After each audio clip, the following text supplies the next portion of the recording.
You're watching Mirror 7 News. Stay informed, stay ahead for more news.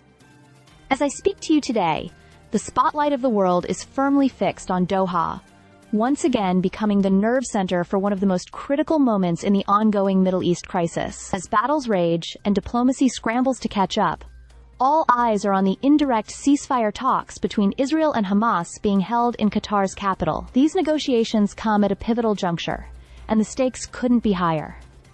In the backdrop, the diplomatic arena is brimming with tension. Israeli Prime Minister Benjamin Netanyahu has arrived in Washington, walking into the White House with what many observers call a strong hand. This follows a joint U.S.-Israeli strike on Iran's nuclear facilities, a major military maneuver that not only shifted the dynamics on the ground, but also added weight to Netanyahu's political clout. Despite past friction, former U.S. President Donald Trump and Netanyahu now appear aligned, presenting a united front amid escalating violence and humanitarian catastrophe. Yet beyond the headlines, what's happening in Doha is crucial. The talks, brokered by Qatari and Egyptian mediators, are aimed at two key objectives: securing a ceasefire and negotiating the release of hostages held in Gaza. According to Trump, a deal could be reached as soon as this week.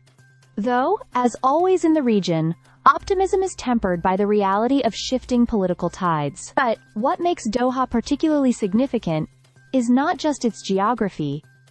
It's the credibility the city has built over years of hosting sensitive, high-stakes negotiations. From Taliban talks to ceasefire efforts across the Middle East, Qatar has become an essential mediator, viewed by many as a neutral yet influential player. In these current talks, that credibility is being put to the test. Meanwhile, the humanitarian toll in Gaza continues to mount. A deadly Israeli airstrike on the Al-Rimal clinic, which was sheltering displaced civilians, killed at least 12 people, including children. This tragedy only amplifies the urgency surrounding the ceasefire discussions. As the bombs fall and lives are lost, the pressure on negotiators in Doha to deliver something tangible, something that can stop the bleeding, is enormous.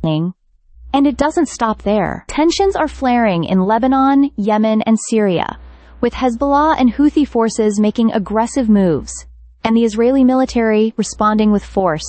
U.S. envoy Thomas Barrack has expressed satisfaction with Lebanese responses regarding Hezbollah disarmament, but the region remains a volatile powder keg. All of this places even more weight on what happens next in Doha. The talks are not just about Gaza.